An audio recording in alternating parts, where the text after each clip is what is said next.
يا ليلة القدر يا فضل بارنا خير من الدهر بالعفو تاتينا. يا ليلة القدر يا فضل بارنا. Assalamu alaikum dear viewers, and welcome to the Daily Ramadan show, where we discuss the daily du'as to be recited in this holy month of blessings, mercy and forgiveness. Remember, this is the month of training, and so we should take full advantage and we should take of all the good opportunities in this month. Also, today we're going to discuss the 8th daily supplication from Mafatihul Janan, and as usual I'll start with the English translation, continue on to the to the explanation, and then finally, when we have understood the dua properly, I will recite the Arabic version of the dua, and you, the viewers, will follow. So just remember one more point: these duas are not just ways to ask Allah Subhanahu wa Taala for things. They are to be our goals, our ideals, reminders for things we want. So we should keep them in mind and go through our whole day. And before we expect anything from Allah Subhanahu wa Taala, we should first show Him that, see, we really want these values to be instilled. Therefore, we're making the first move. And as Allah Subhanahu wa Taala has said, take one step toward me and I shall take 10 steps towards you. So you have to make the first move. And just remember, if you just recite a dua for a minute, which is the time it takes to recite that short dua, it wouldn't make such a big impact than if you just if you try to implement it in your life, if you try to put it inside in your heart. That way it would implement your whole life. It would make a mark on the rest of your life, and that, I think, would be a better opportunity. Now today's dua is very beautiful, and it holds many qualities that a Muslim should have. It holds the base of a Muslim personality. So today's dua reads, O Allah, on this day grant me having mercy upon the orphans, and serving food, and greeting the people, and accompanying the noble, out of your favoring all the shelter of the hopeful ones. Now, let's discuss the first line, O Allah, on this day grant me having mercy upon the orphans. So in this line, what we're asking Allah Subhanahu wa Taala is, keep me alive, wrapped in your compassion for the orphans. Now Allah Subhanahu wa Taala, He has introduced many laws. Now I am sure you've all heard of the wajib khums and zakat and the recommended or mustahab charity. Now all these laws and many more are laws where Allah Subhanahu wa Taala involves the fortunate, those who do have wealth or health or status or power, etc., and the unfortunate, those who don't, the opposite of the fortunate. Now these laws often involve the fortunate helping or assisting the unfortunate. So this line, it revolves around orphans who are deprived of parents. They do not have parents, they lack parents. So Allah wants us to show compassion to the orphans, and He has mentioned in many of His verses, show compassion to the orphans, and in many traditions we see that. But He also mentions that we should do it for the sake of Him only. We should only do it for the sake of Allah. See, every action you perform should be for the sake of Allah. So why shouldn't you do it for the sake of orphans? Why only for Allah Subhanahu wa Taala? Because Allah Subhanahu wa Taala, the All-Merciful, what He wants us to do is, He wants us to look up to Him, to Allah Subhanahu wa Taala, who is much higher than us. Because if we look to the orphans, okay, there might be a twinge of expectation. We're doing something for the orphan and the orphan should return. But Allah doesn't want us to have that intention at all. So as a precaution, He has said, do it for me. So when you give compassion to the orphans, you expect from Allah Subhanahu wa Taala. But instead, just erase this expectation. Just think that I'm doing this solely for Allah Subhanahu wa Taala. Now there's a tradition. We have many traditions regarding showing compassion to the orphans. One of them says that when you stroke the head of an orphan, each hair that passes over your each hair that you pass over with your hand, you'll get a sawab for each hair. Now, this could be symbolic. Yeah, this could mean something else that's pretty similar, but we can clearly see how much sawab we get just by stroking the head of an orphan, and so we should do much more. We should show compassion to the orphans. This tradition clearly shows the importance of showing compassion to the orphans, and that if Allah is prepared to give us this much sawab just for stroking the head of an orphan, how much pleased would He be with me if I do much more? Now, what kind of compassion do you have to show to the orphan? Do you just help him financially? Do you just help him or her financially, like with money? You just give him money? No. You show him compassion, true compassion, meaning with love and kindness. This all falls under the umbrella of compassion. And so, just the 2 points are that for the sake of Allah subhanahu wa ta'ala, and just mainly show compassion, show that you really care for the orphans. Now we go to the second line, and serving food. Now here we ask Allah, and keep me alive so that I can serve food. Now, what kind of serving food do we mean? Do we mean that we invite people into our houses, people who we know, and we just invite them for dinner? No. The true essence of feeding someone comes when you feed someone who really needs food, when you feed someone who is deprived of food, who is hungry. Yeah? Now, so now there are many hungry people in our society, right? So we should all just invite them into our house and feed them, or we could go to them with packets of food and we could gift it to them. And you cannot truthfully say that there is no one in your society who is hungry.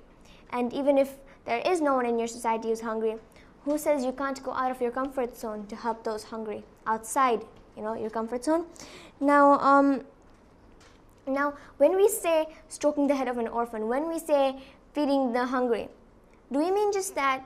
No, we don't mean just that, because these are just examples of the smallest thing, the least you could do to help these unfortunate people. These are just limited examples. We should do much more. I mean, you cannot just stroke the head of an orphan or help him financially. It goes beyond that. And you cannot just give food to a hungry person once and say he'll never become hungry again. See, it goes beyond that. Now, let us be aware that those who are deprived, those who are unfortunate, we need to interact with them a lot more. Why? Because in today's world, there is a huge gap between those fortunate and those unfortunate. Meaning, those unfortunate do not understand the problems of those that the fortunate go through, and those who do have the wealth, health, status, etc., they do not understand the difficulties that the unfortunate are going through. So, whichever category you fall in, try to interact with the other side, and just try to bridge that gap. Now, this is an excellent example of showing compassion. The Ahlul Bayt in Surah Dahr. Okay, the Ahlul Bayt have been mentioned in Surah Dahr in the verse وَيُطْعِمُونَ الطَّعَامَ عَلَى حُبِّهِ مِسْكِينًا وَيَتِيمًا وَأَسِيرًا. This verse literally means, and they gave food for the love of Allah subhanahu wa ta'ala to the needy, the orphan, and prisoner. Now, who are these people being referred to? Obviously, the Ahlul Bayt, the family of the Holy Prophet. Thus, now, their story continues on, yeah, that they gave food only for the sake of Allah subhanahu wa ta'ala, and they never expected thanks or any reward, because their intention was pure, only for the sake of Allah subhanahu wa ta'ala. So this shows us that we shouldn't just help these unfortunate people just because it's our social responsibility, just because it's our responsibility as a Muslim. No, we should help these people for the sake of Allah subhanahu wa ta'ala. The third line reads, and greeting the people. And we'll discuss this line after a short break.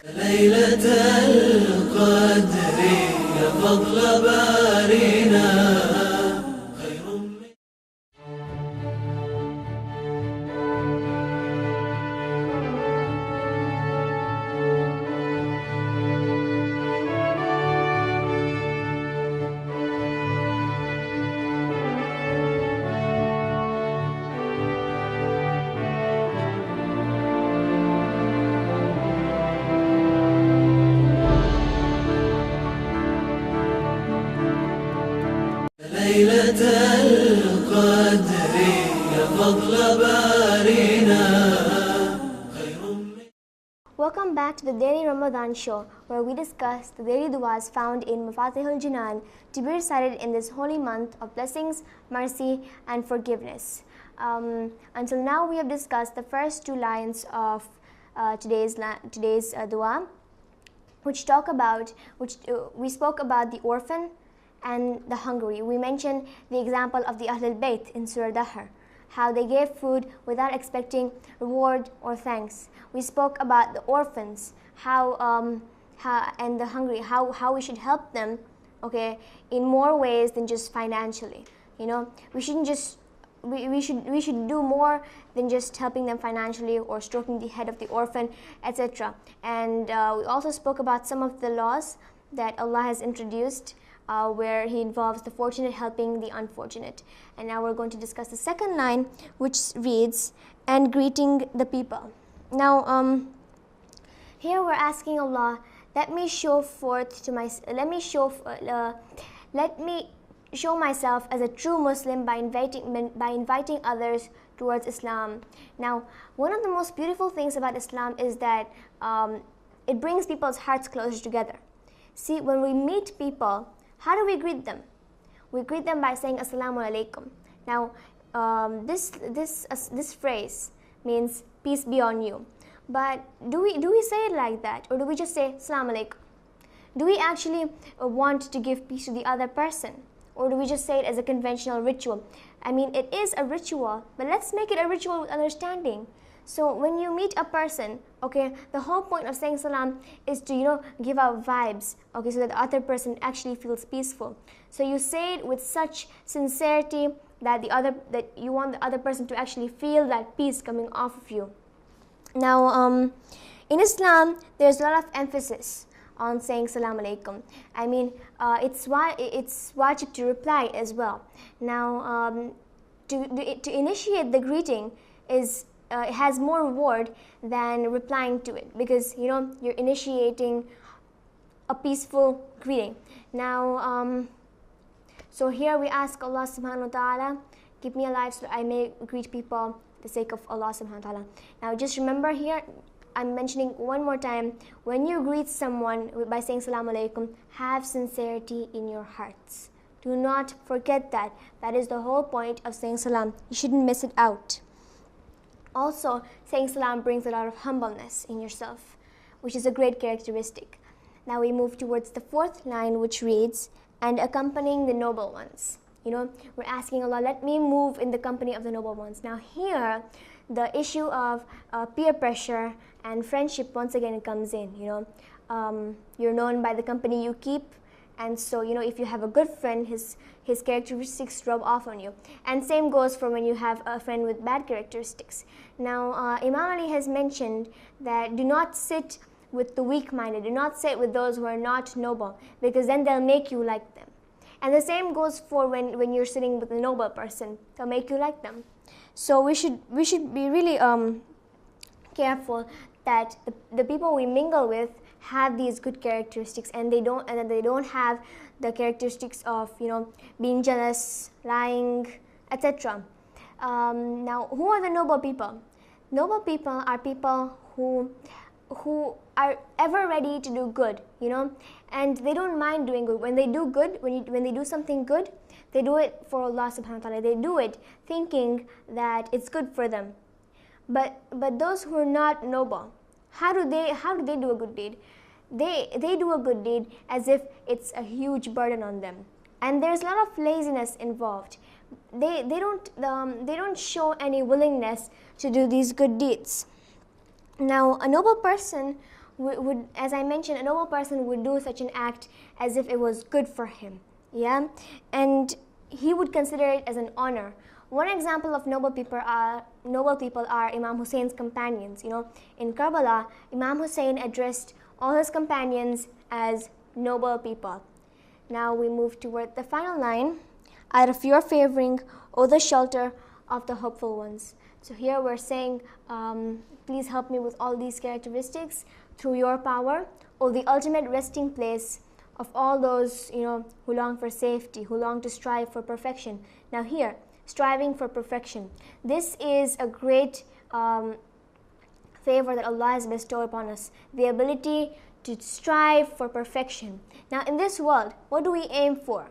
Do we specifically aim for, do we prioritize the pleasure of Allah as what we aim? Do we prioritize the perfect Allah subhanahu wa ta'ala, pleasing Him to be our aim? Or do we keep our goal as something temporary, like the best career or the best family? That is temporary. When you have a goal, it should be perfect, so that when you strive towards it, you do not have any worries thinking that it would be tarnished in a second. You do not have any worries that this pleasure of Allah, your goal, will be destroyed. No, because the pleasure of Allah will never be destroyed. Allah subhanahu wa ta'ala is everlasting. He's Hayyul Qayyum. He will live forever.